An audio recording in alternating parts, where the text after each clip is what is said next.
Hey, good morning. As we start out today's read in Mark chapter 1, we see Mark uh, giving us just in chapter 1 this quick background of some things that have happened and just to bring us up to speed to where he wants to start the story um, in verse 40. But before he does that, he tells us about Jesus going to the synagogue and driving out a demon. And the reason I want to mention this morning is because it really shows us how important it is to pay attention to the stories and to see where they connect with other stories in the Bible.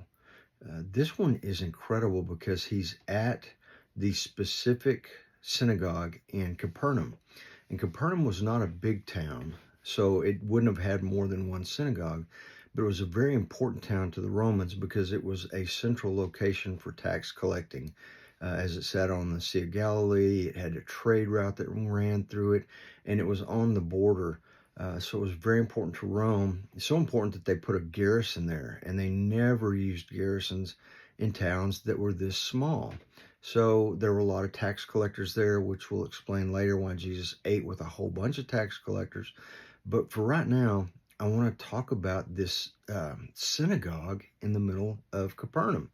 Um, in Luke 7, 1 through 10, we see that this synagogue was built by a Roman centurion who loved the Jews, which makes us realize that when synagogue was being held on Saturday, the centurion would have been there. He was very big into the culture of the Jews. He loved the Jews and he was a part of it.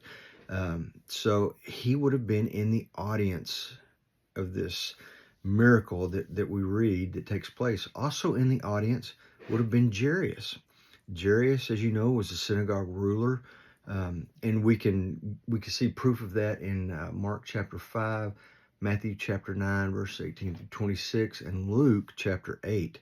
But Jairus and the centurion of great faith are not mentioned as being there, but because of what they've done and the fact that they live in this town and they have ties to the synagogue, you can almost guarantee they were there.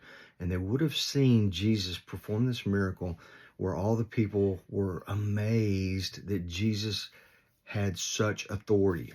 This authority will play into Jairus' story later when he comes to Jesus. It says, heal my daughter.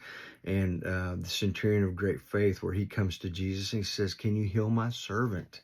They knew he had this great authority, and we'll talk about that later. But just wanted to mention that this morning. Be blessed.